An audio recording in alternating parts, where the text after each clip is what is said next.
cooking.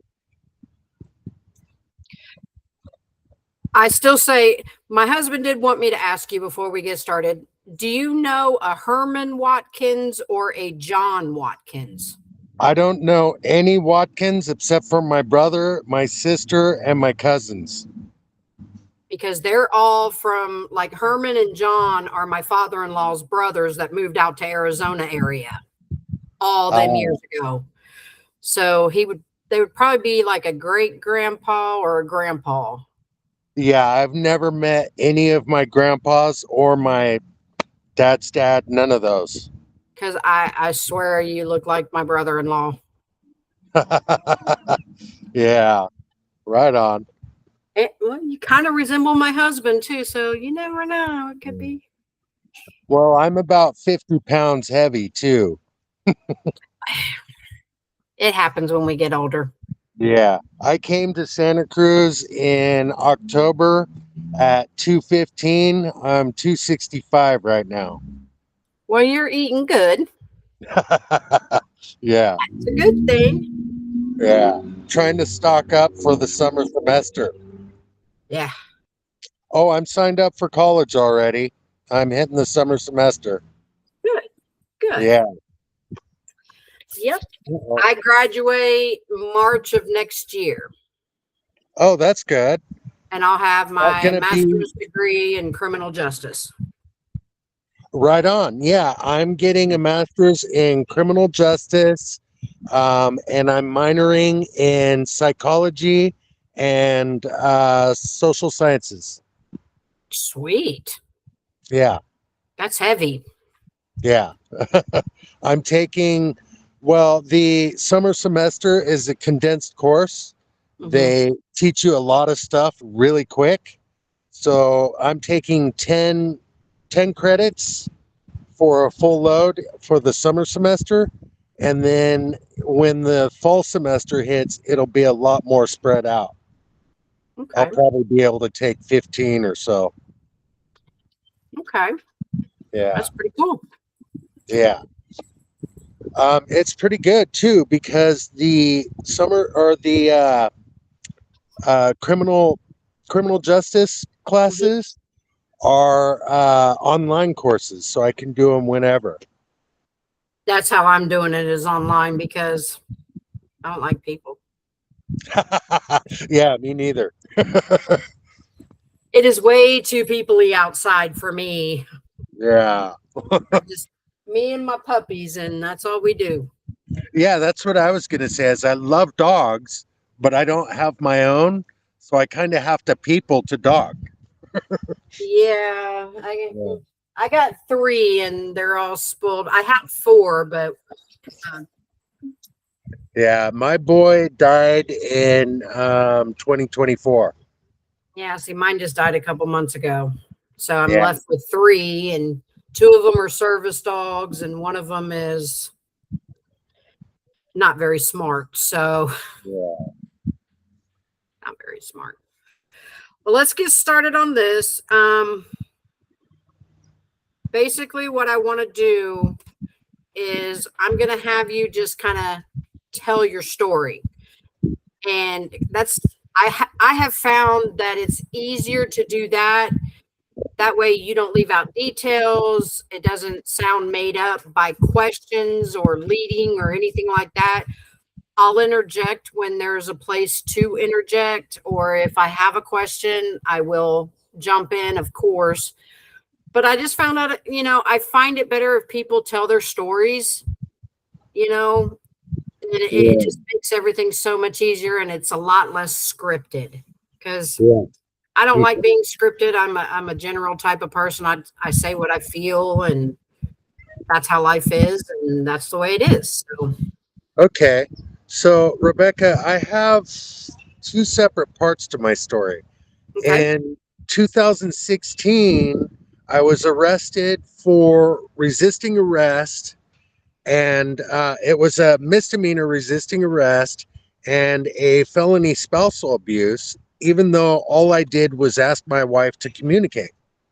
And when the cops showed up, they entered my house without my permission and refused me medical care because I wanted to prove that my wife was beating me with a 2x4, and they didn't want me to prove that. So they denied me medical care and then threw me off my porch with handcuffs on and refused me medical care for 2 years, 10 months. I was not convicted on that. I got the charges dropped, but they said I was incompetent to stand trial so that they could waste more of my time and get rid of evidence. Should I talk about that first? Because they put me under a mental health conservatorship over that case. Yeah, talk if they all, Okay. because if they kind of go hand in hand, one leads into the other. Yeah, Start at the very beginning and go on with it. they put me under the mental health conservatorship, and then they denied me mental health care the whole time I was under the conservatorship. And then when the conservatorship ended and I continued to try to get mental health care, that four cops beat me up and arrested me for trying to walk to the hospital. They go directly together. Yeah, yeah, Yeah. definitely. Yeah. I got to silence my phone so they don't go off. Okay. Yeah, definitely start at the beginning and everything that led up to the charges, how you got the charges dropped, and Yeah. what transpired after that. All right. And we'll edit all this other stuff before out. Let me know when you're ready to start. Go ahead. All right. So, September 26th of 2016 through September 29th of 2016, my wife had decided to start dating a guy named Judd Parker. And I knew the guy. I grew up in a very small town of like 400 people. And he lived in the next town over, which was quite a bit larger, maybe 1,000 or 1,500 people. But still, everybody knows everybody. So I knew she was dating him or whatever. And she began leaving me on the streets after work and not picking me up after work. So I got a ride home on September 29th of 2016. And I asked her, I said, Teddy, we have to start communicating. I know what's going on. We need to talk about it. Well, she got mad that I had said that to her. I didn't push her. I didn't pull her. I didn't beat her in any way. I didn't stop her from moving or force her to move. I'm 6'5" and 250 pounds, and she's 5'2" and 110 pounds. So she called the cops and told the cops that I wrapped my fingers around her throat and asked her to communicate. The cop asked her if I choked her, and she said no. The cop asked her if I hurt her, and she said no. The cop says, so you're not hurt at all? And she said that her chest hurt a little bit from walking up to the neighbor's house to use the neighbor's phone. So the cops show up at my house 2 or 3 hours later. I was asleep on the couch with my daughter asleep on the other couch. I had to work at 4 o'clock in the morning. My wife doesn't work. She worked 3 weeks the whole 18 years we were married. So the cops show up. They walk into my house without knocking.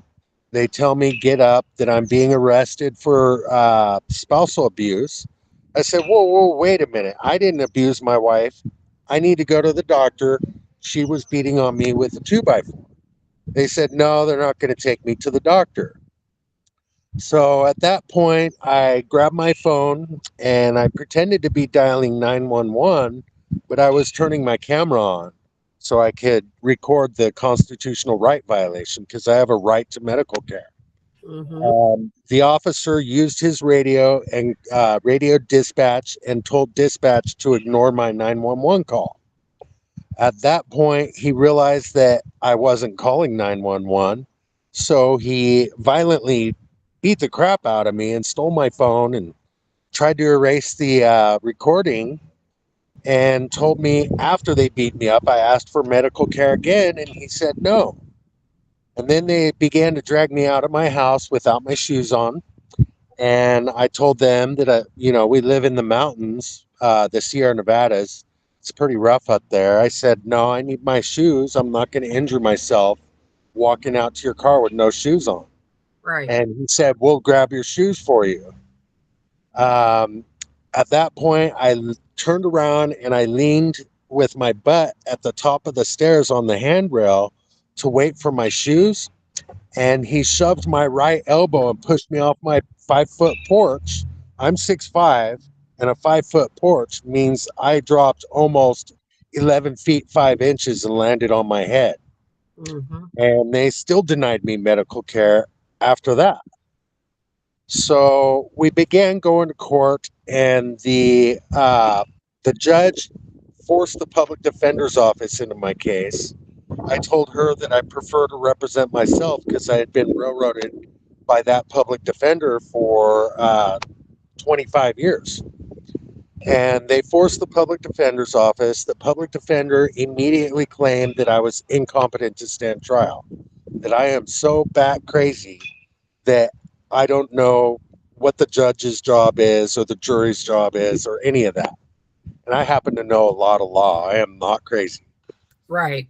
So they railroaded me through the competency procedure.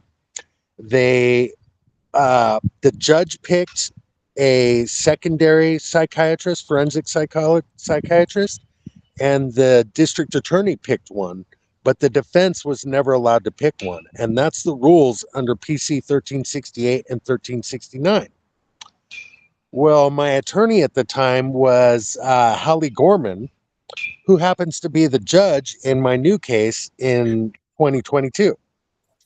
So Hallie Gorman railroaded me through the competency procedure, and the forensic psychologists were saying that I'm having delusions of persecution, because what better way to hide actual persecution than to say, oh no, he's crazy, he's delusional.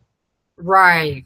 Yeah. So I read in the law, I regularly go to the law library, and I read that if you are charged with spousal abuse and you are found to have delusions of persecution, that there is no defense to that charge.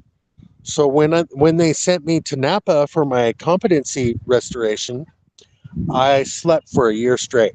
I slept from October 18th of 2018 through October 10th of 2019. They found me gravely disabled, and they railroaded me through the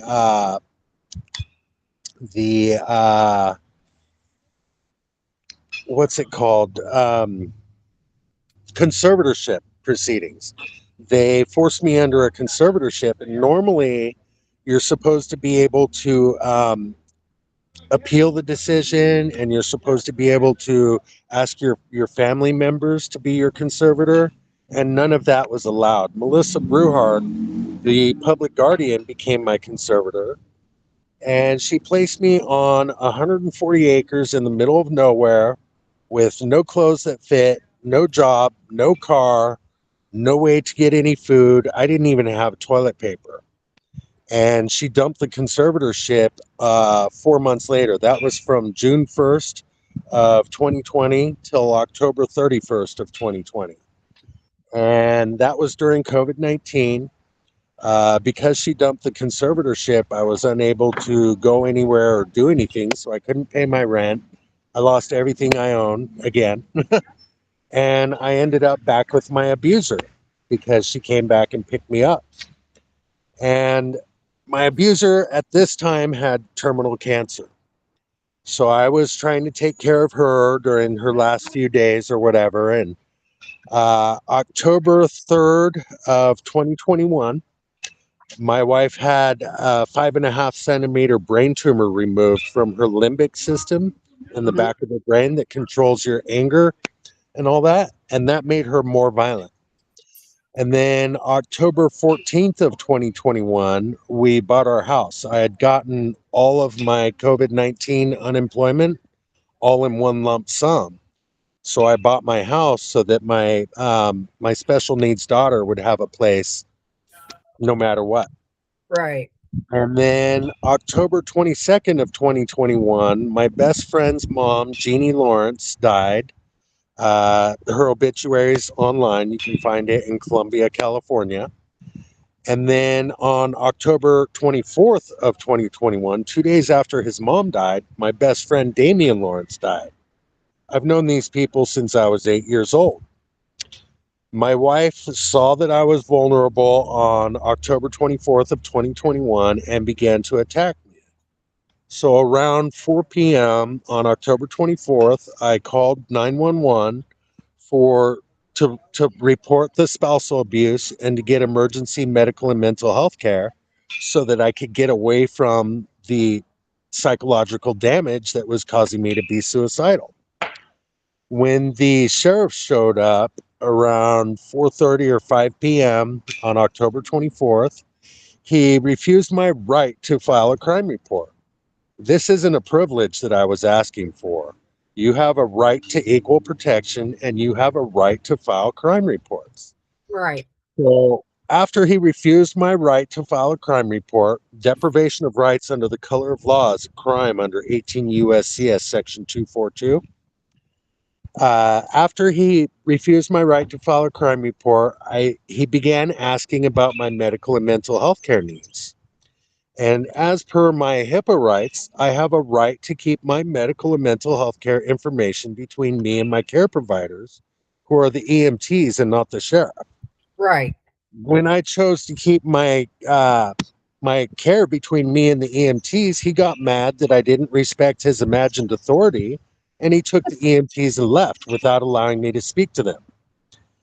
I continued to call 911 for 9 hours before attempting suicide. During my overdose suicide attempt, my wife stole my phone from me so she could watch me die. At that point, I decided to try to walk to the hospital at 1 a.m. in the rain. I was yelling for help as I was walking, and I don't know, 8 to 14 of my neighbors called 911, and they were told not to go out and help me and that no help would be sent for me. I got down to the outpost gas station, which has 24-hour surveillance. The gas station was closed, but the surveillance was still on. That's where four officers showed up to severely beat me and arrest me on false charges of resisting arrest. In order to make a valid resisting arrest charge, the officers must be in lawful performance of duty. Right. Since they were depriving me of my right to travel and my right to emergency medical and mental health care, they can't be in lawful performance of duty. So the charges were invalid from the get go. They did take me to the hospital after the arrest, but the emergency room doctor only stayed in the exam room for 5 seconds, never did a blood draw to test for the overdose suicide attempt, never even listened to one sentence out of my mouth. I started to say, "Hey, I attempted suicide. I need help." And he walked out the door before I finished my sentence.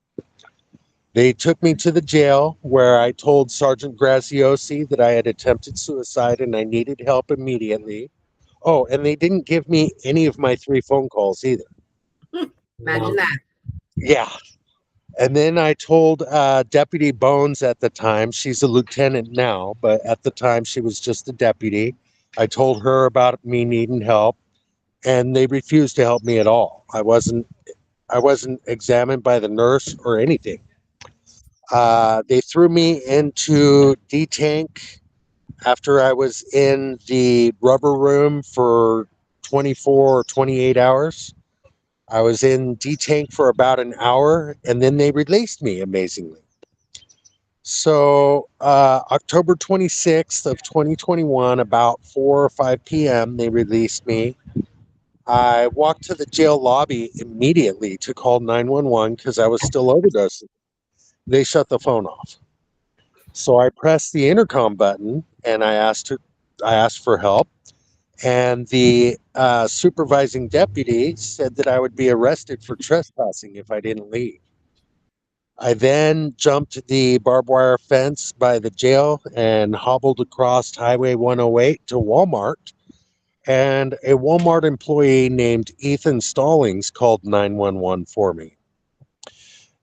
He stood and watched as two Sonora police officers showed up with the EMTs and refused to allow me to speak to the ambulance crew. I then walked to Sonora Regional Hospital, where they gave me two Tylenol for the beating I received, but no blood draw, no mental health care at all. no 5150 hold, none of that. So then I got a ride to Modesto Memorial Hospital about an hour away. They immediately admitted me for a 5150 hold. They did a blood draw that proved that I was still actively overdosing, and they let me voluntarily extend that 5150 hold to a 5250 hold. I'm a victim of lifetime trauma. I have childhood trauma from when I was 2 years old all the way through my adulthood. And for the last 15 years, I've been trying to deal with Tuolumne County Behavioral Health, and they've been absolutely denying me services no matter what. Even when they said I was incompetent to stand trial, like I'm so mentally crazy that they can't punish me, but I'm not allowed mental health care. Right. Yeah, that Yeah. makes perfect sense to me. Yeah. Even when I set up my own private mental health care over telehealth appointments where my Mhm. therapist would call me at the jail would refuse to allow me to attend my telehealth appointments, even though I have a right to private mental health care. It's not a privilege. Yeah. That's wild. Like, you Yeah. can't even make this stuff up. People think that this doesn't happen, but stuff like this happens every single day. Yeah. And the radio transcript of the police arresting me Mhm. lists badge number 1559, Sergeant Spears, who was supposedly the man who arrested me. It lists him as the dispatcher. And then it lists three other cops that were supposedly on scene, but none of those three cops were badge number 1730. I don't know the name of badge 1730, but he made 45 radio calls verbally identifying himself as Spears and O'Brien and the other two officers that supposedly arrested me, even though his radio was identifying who he really was. So they falsified a radio transcript against me in order to railroad me on these charges. I, Yeah. I can't So, say that I'm surprised because honestly, with all the stuff that I've dealt with, nothing surprises me anymore. yeah. But Yeah. it's sad that, there are so many people going through this and there's no way to get any help for it, you know? Yeah. Well, apparently, Attorney General Pam Bondi does not like doing her duty because we've sent affidavits about what's going on. Because under 18 USCS Section 241, conspiracy to deprive a citizen of rights under the color of law is a crime. And under 18 USCS Section 242, any deprivation of rights is a crime. So I reported the railroading, the communication between the DA's office and the sheriff's office to railroad me on these false charges, and then the judges and all that. I mean, Judge Hallie Gorman, I asked her to recuse herself because of her being my attorney in 2016, and she refused, even though there was a major conflict of interest. So at that point, I tried to issue a preemptory challenge, which is you could do it one time against the judge or six times during jury process, picking the jury. And I said, hey, I wish to issue a preemptory challenge because you're corrupt. She said, no, you can't have that right. I said, wait a minute, it's a right, not a privilege. She didn't care. Judge Kevin Siebert did the same thing, and Judge David Beiersdorf. So, I can easily prove criminal activity all throughout the justice system. And Pam Bondi's like, you know what? Stop messaging me. That's great. But see, that leads to my whole point of why this keeps happening is because these judges keep interpreting the law the way they want to, not the way the law reads, but how they feel the law is, and nobody holds them accountable. That judge Yeah. should have never been sitting on your case at all. That is a total conflict of interest. Yeah. Yeah. Like, Judge David Byersdorf. Okay. So when I was in the, oh, can you still hear me? yeah. Okay. So when I was in the mental hospital, I did not get out until June 9th of 2021. I missed court on June 5th of 20, or sorry, not June, November 9th of 2021. And I missed court on November 5th. So when I forced my arrest, I got back out of the mental hospital and I tried to get back into court on my case because I wanted all of my evidence. I had already been railroaded before, and I know they're allowed to erase the 911 records within 1 year of their creation. And the video of the outpost gas station and all of the other information that I needed to prove my innocence, I needed to start right away.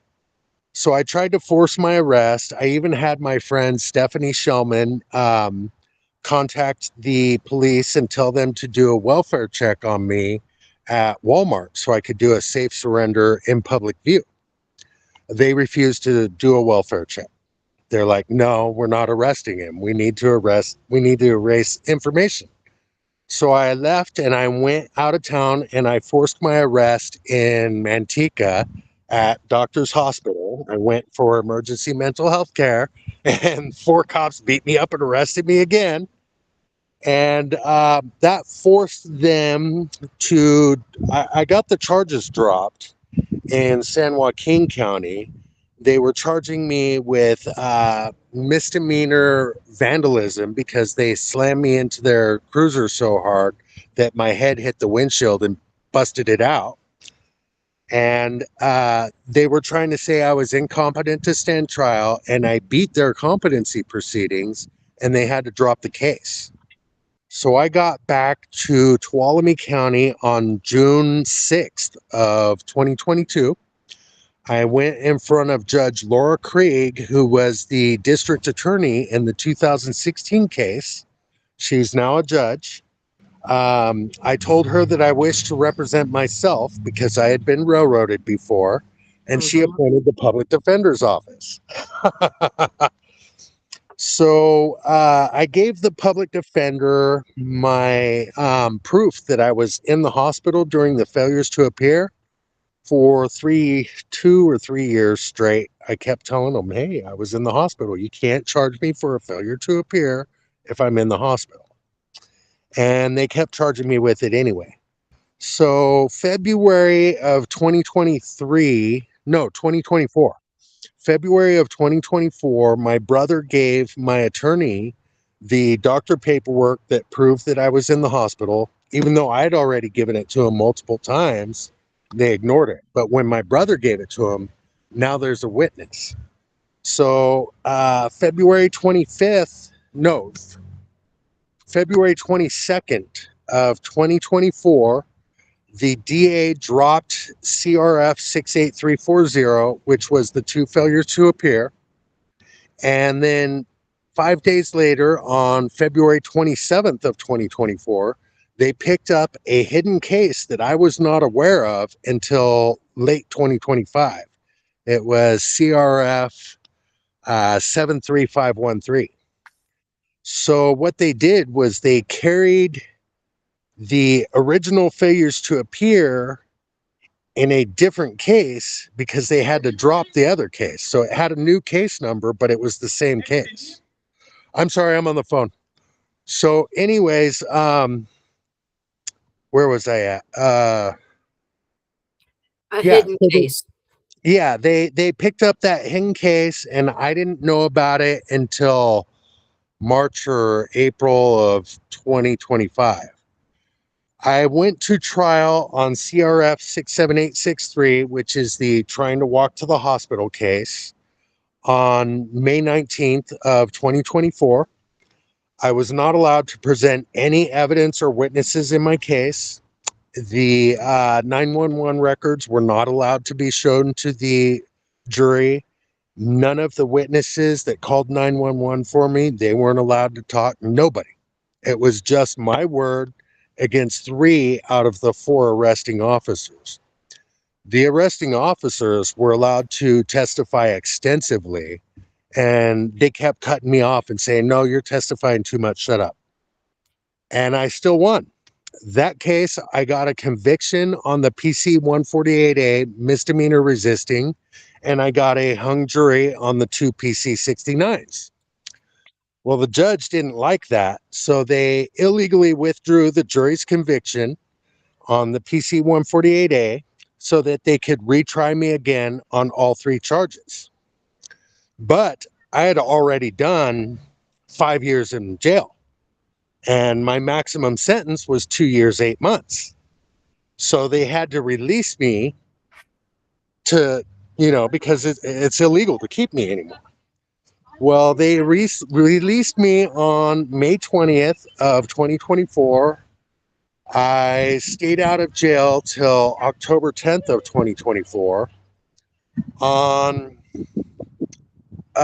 May 20th of 2024, they released me with no mental health medication. They're supposed to give me a 30-day supply, so Mm-hmm. I have time to get to the psychiatrist and get another prescription and continue healthy, you know? Well, they knew if I didn't have medication that it would be hard for me to keep up with my court dates and such. So they didn't give me any meds.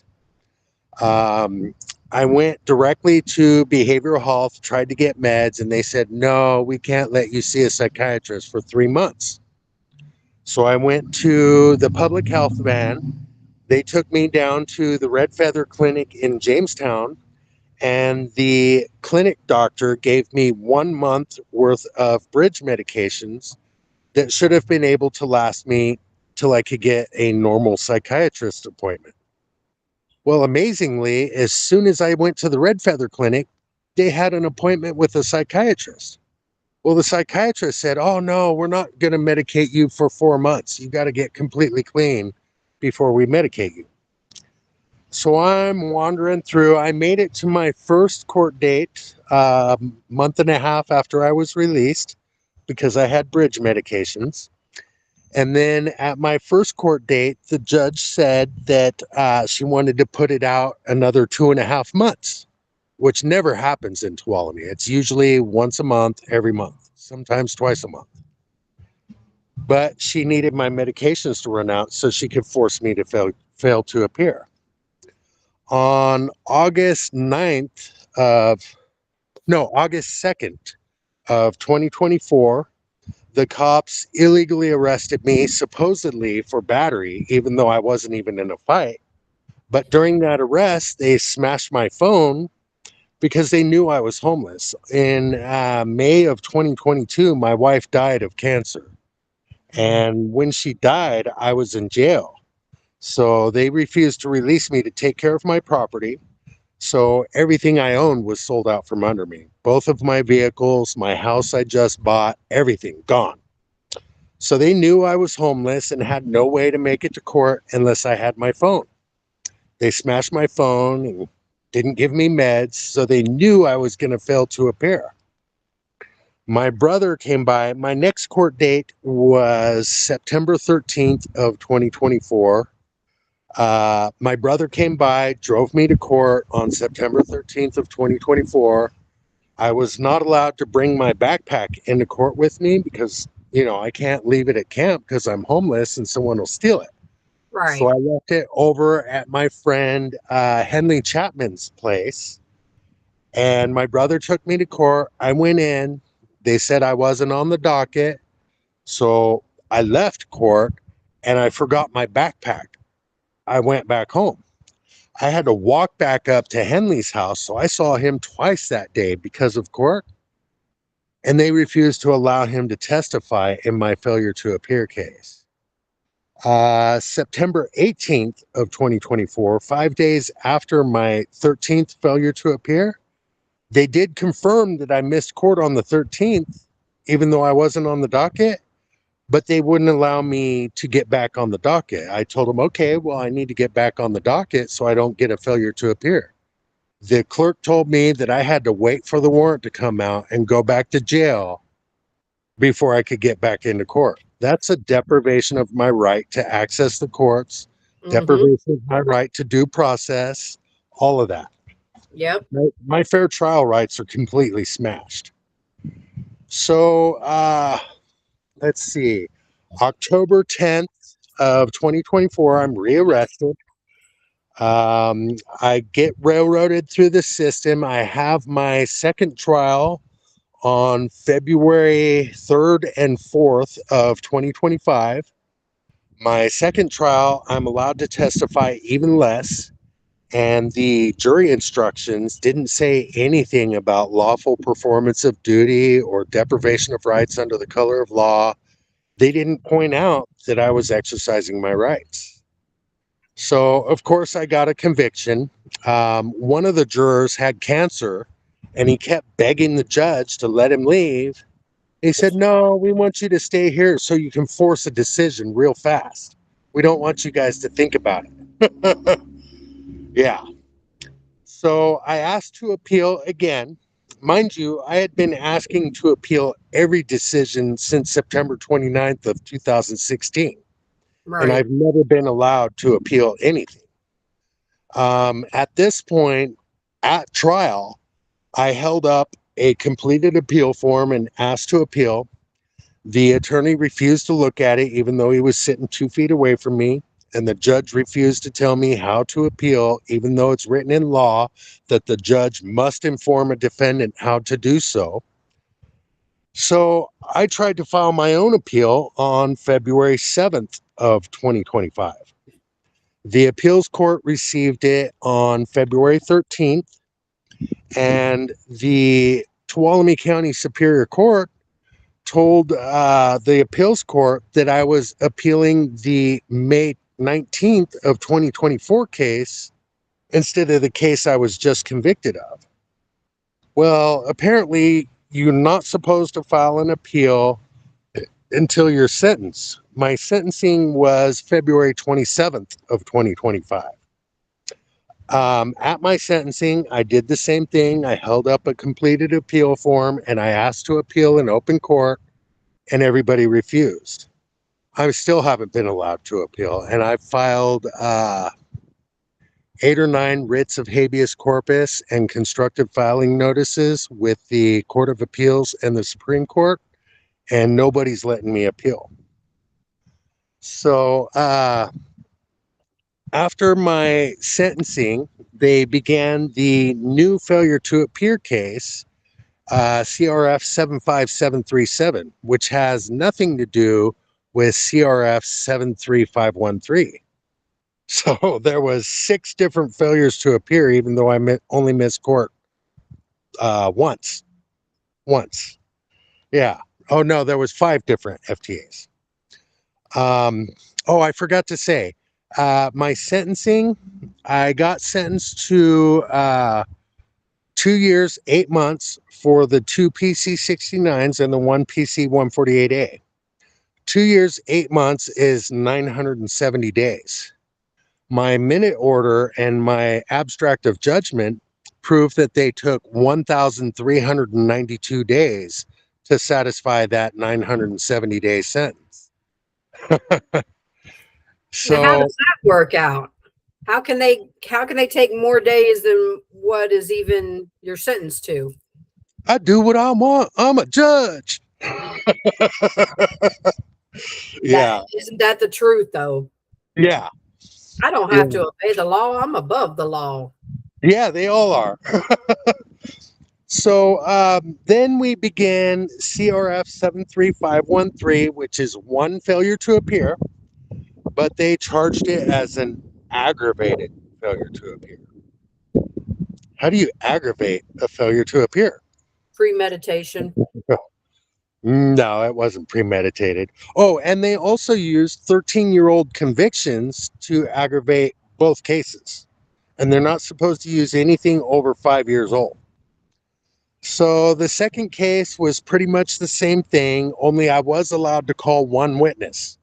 I was allowed to call my brother, but he wasn't allowed to testify that he saw me walk into the courthouse the day I was supposed to be in court.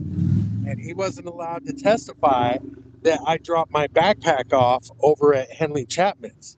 And Henley Chapman wasn't allowed to be a witness at all. He wasn't allowed to say that I went there on my court date. Where in So the law exactly does it say that the judge or the prosecutor can deny witnesses? it doesn't. But if the public defender refuses to inform that there are witnesses, then, if the public defender didn't tell me, they all point fingers at each other, and that makes it okay. You know? Yeah. So, anyways, they railroaded me in the second case. I got 2 years in jail and 3 years of post release community supervision on the failure to appear case. So, altogether, I got 7 years, 8 months. But I was only supposed to serve 4 years, 8 months on that sentence. And the rest was supposed to be probation. Well, I served almost 6 years. I served 2,078 days on a 4 year, 8 month sentence. And then they're refusing to give me a computation of credits because Mm-hmm. they know that I can sue for the excessive time. They owe me $483,000 for excess time, you know? Yeah, they're not going to give you what you need to get that. That's for sure. Yeah. Yeah. So here I am. I got out September 7th. Um, yeah, 2,078 days served. I got out September 7th. I forgot something. After I asked to appeal on February 7th and February 13th to the appeals court mailed some documents about my appeal to the jail, and I was in jail solid all the way till September 7th. The jail sent them back, return to sender, in order to block my right to appeal. If I had been able to answer the appeals court and tell them that I had been sentenced on February 27th, then I would still be allowed to appeal. So, yeah, deprivation of rights under the color of law is real. That's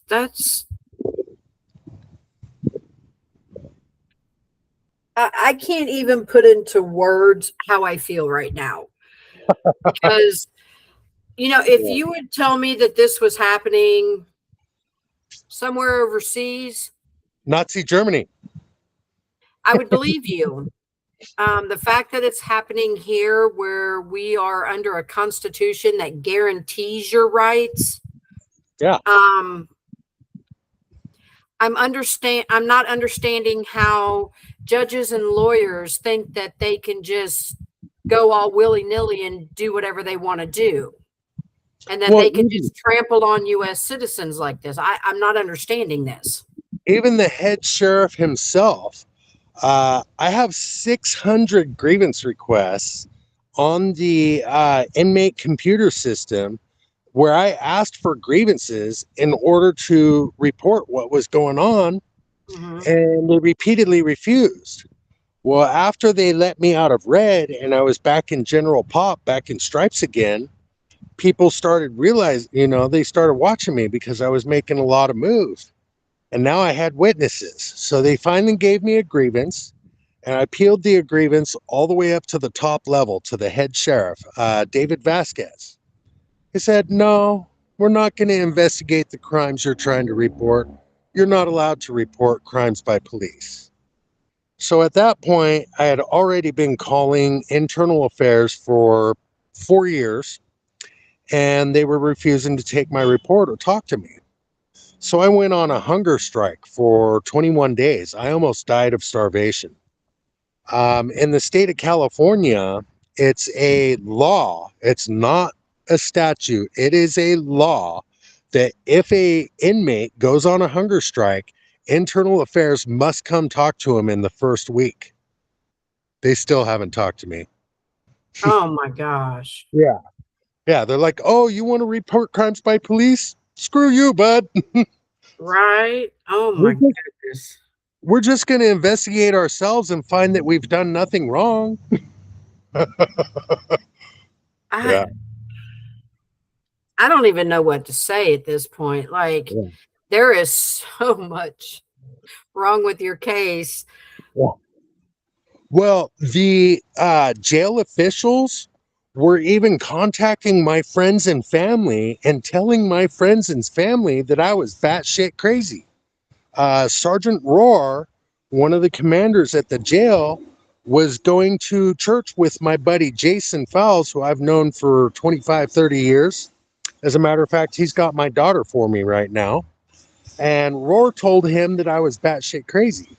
So my buddy Jason wrote me off and wasn't talking to me for years over it. I finally got a hold of him in October of 2025, about a month after I was released. And he was amazed. He's like, dude, you're not crazy. Like, you're the same dude. No, I'm really not, you Yeah. know?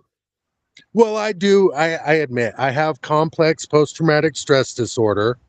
Um, Understandable. yeah. Childhood trauma causes that. That's understandable. Well, it becomes complex once the police make it worse. Right. Yeah. Yeah. I'm in EMDR therapy. It's working really well. Yeah. Well, that's But, good. I mean, and the fact that you could recognize that you needed some mental health, that right there shows you're not crazy. well, that's what I got arrested for, is trying Yeah. to get mental health. Yeah, that's what I'm saying. That right there just kind of goes out the window that you're crazy. I mean, that is absurd. Golly. I just, and to think that this stuff happens all the time and they wonder why crazy, people that are seriously mentally ill that can't get medicated, that need medication, why they are committing crimes when they do commit crimes. It's, they're crying out for help and nobody is willing to help them. Yeah. And here's another big no no. Rayanne Tamayo is running for district supervisor of Tuolumne County. Mhm. Well, she's the manager of Tuolumne County Behavioral Health. While I was in jail, her boyfriend, uh, Mike,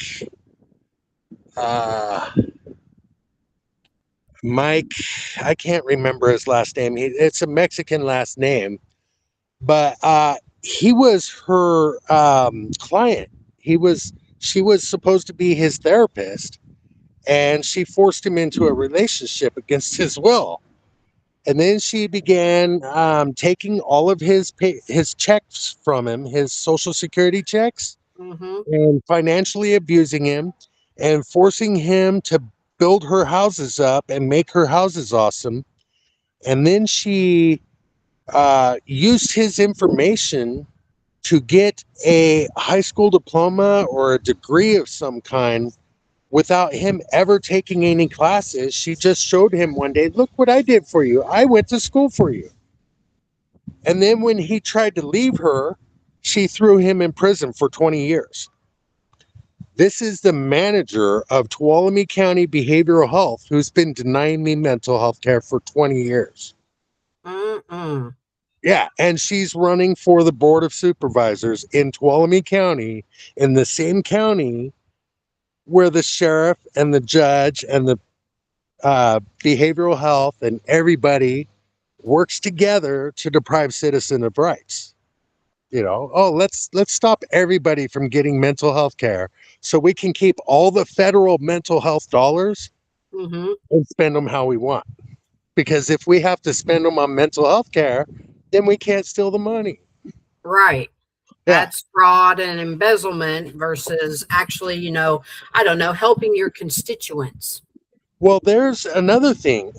There was a $12 million allocation from a class action settlement with Caltrans back in 2020 or 2021, something like that, Mhm. where Caltrans had to help pay for homeless assistance because some illegal stuff they were doing to the homeless back in the 2019 or whatever. That $12 million, 12.6 or $12.8 million, pretty much all disappeared, gone. Then there was a new allocation for homeless. Uh, what's our governor's name? Gavin Newsom. Newsom. Yeah, Newsom.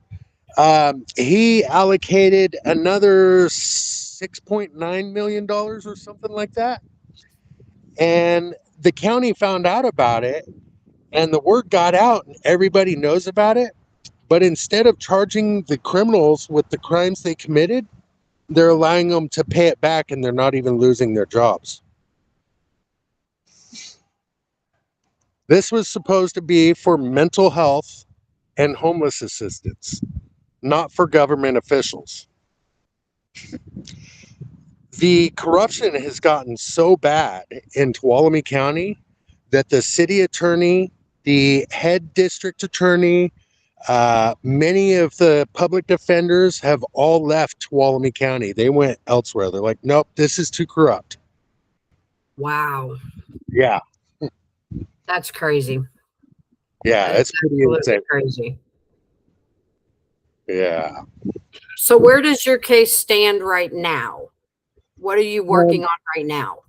I was allowed to appeal CRF 75737, Mm-hmm. which is the failure to appear case that Mm-hmm. they gave me 5 years on. Um, the appeals attorney is attempting to file a request to extend his scope of service to CRF 67863 so we can Mm-hmm. file a constructive appeal. But the appeals court is crooked in California too. So I'm filing my own writ of habeas corpus plus a post conviction justice unit request for actual innocence, as well as constructive notice of appeal. I have about 70 pages of documents in right now. I did also file for a transfer of probation because I had left Tuolumne County and moved to Santa Cruz to get away from the corruption. And Mm-hmm. that's why I'm suddenly able to get all the therapy I need. Well, my hearing for my probation transfer was supposed to be on March 30th. I have documentation that I sent all of this stuff via email. Um, I had sent in a RA-010 request for a remote appearance because I live 5 hours away from my home county. And 3 weeks ago, I called them just to make sure, and they said, "Oh yeah, it's been approved." Well, on the 30th at 8 a.m., I called them and said, "Where's my link? I want to show up to court." And they said, "Oh, your RA-010 hasn't been approved." So I called 4 more times throughout the day, and they refused to let me attend court. I couldn't do it on video call or telephone call. I found out today that they went ahead and held court ex parte, which is illegal. Mm-hmm. I filed the motion to transfer probation, not my probation officer. They Right. must allow me to be there. I also filed a notice to correct sentencing because of all the sentencing mistakes and the lack of mitigating circumstances under PC 1170. And they knew that if I got that they would have to pay. So they said, no, let's not let him show up and we'll hold it ex parte. Which is Yeah. totally illegal. Yeah. Yeah. But I'm still standing. Yeah. Yeah. But that's Yeah. what you got to do. See, a lot of people don't know this. You've got to learn the law. You got to learn how to do it yourself. You can't rely on attorneys to handle anything because they're all corrupt. Yeah. They all sit and have lunch together and they're like, well, you can have this one and I'll take that one. Yep. Yep.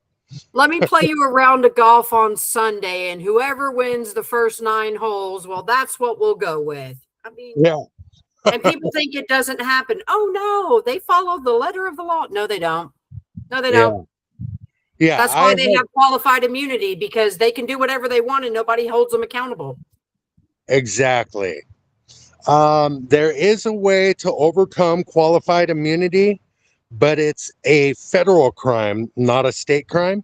Hmm. So you have to get the attorney general for the US DOJ to press charges for these federal crimes.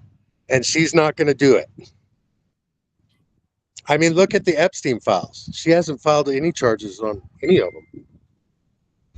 Oh, they're waiting. They want to make sure they have all their T's crossed and their I's dotted. And come on now. I mean, it's in black and white. Yeah. Prince But Andrew's already out of the country. yeah, but they think we're stupid. So, you know. Yeah. Well, hopefully something will get done about all of this. All I can do is keep trying to push the word out there and help others that have gone through the same thing. If we can get, more people to start working through the system, then people are going to start opening their eyes, you know? Absolutely. Yeah. Absolutely.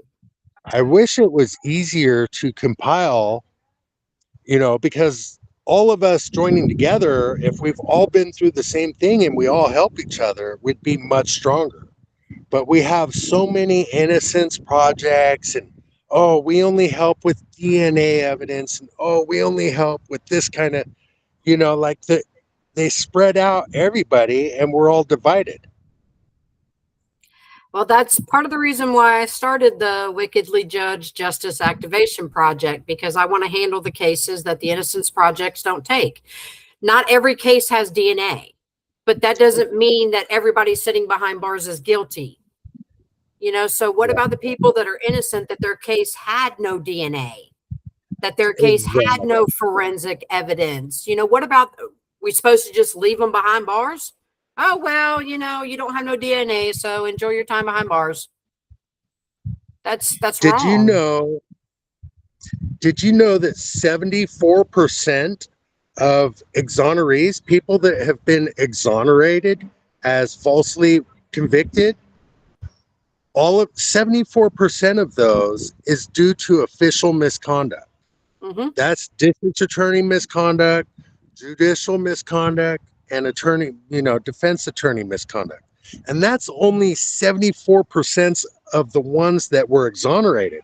There's so many more in there that aren't exonerated that it's amazing. Hmm.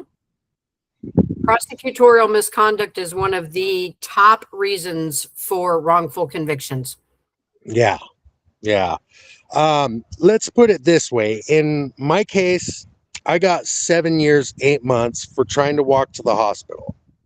While I was in jail, the same kid went to jail 3 times for rape, and he was on house arrest on an ankle monitor for his fourth violent rape, where he knocked the chick out and hurt her really bad. And he got 7 years for his fourth one. 4 rapes in 4 years. That's crazy. I got 8 months longer than him, and I didn't hurt anybody. That is crazy. Yeah. There's all kinds of stuff like that. Anytime you fight your case in Mhm. Tuolumne County, they just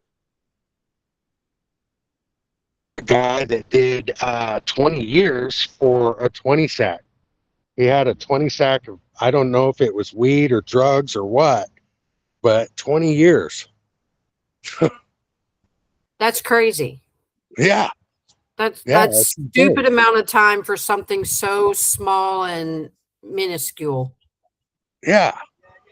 I mean, I got 6 years for having 4 joints the day before my brother's birthday in 2001. I had 5.5 grams of seeds and stems weed, the old Mexican brickweed. Hmm. That's enough to roll 4 joints. They charged me for possession for sales. They gave me a 6 year joint suspended sentence, 5 years felony probation, 150 days in jail, and a $20,000 fine for 4 doobies. That's crazy. Yeah. And then they said, oh, no, it doesn't matter if it was the day before your brother's birthday or not. You're still guilty of sales. I said, how do you sell 4 joints? Yeah, like I had 38 cents on me when they arrested me. I must be one hell of a dealer. I guess so, man. Woo! Yeah. Evil dead. Yeah. It's crazy. Well, I appreciate you coming on today. Don't hang up. I'm gonna get with you after we stop the recording, but I really appreciate you coming on and telling me your story and sharing it with the world because it's going on YouTube. So it'll be shared with the world. So Yeah. I appreciate what you're doing, Rebecca. It's a long road. it is. It really is. And, building this team and getting people on board that have been through it, that have fought their cases or are still fighting. Man, I can't thank you enough for just being willing to help out. I mean, that's Oh that's yeah. tremendous. Yeah, I've been doing this same type of work ever since 2017. Yeah, it's Yeah. it's great to have somebody that's knows what they're doing because they're going through it themselves. Yeah. I really want more people like that. I don't care if you've got college degrees or not. If you've gone through it and you've beaten your case or you're still fighting your case, you've got all the experience that I need. Yeah.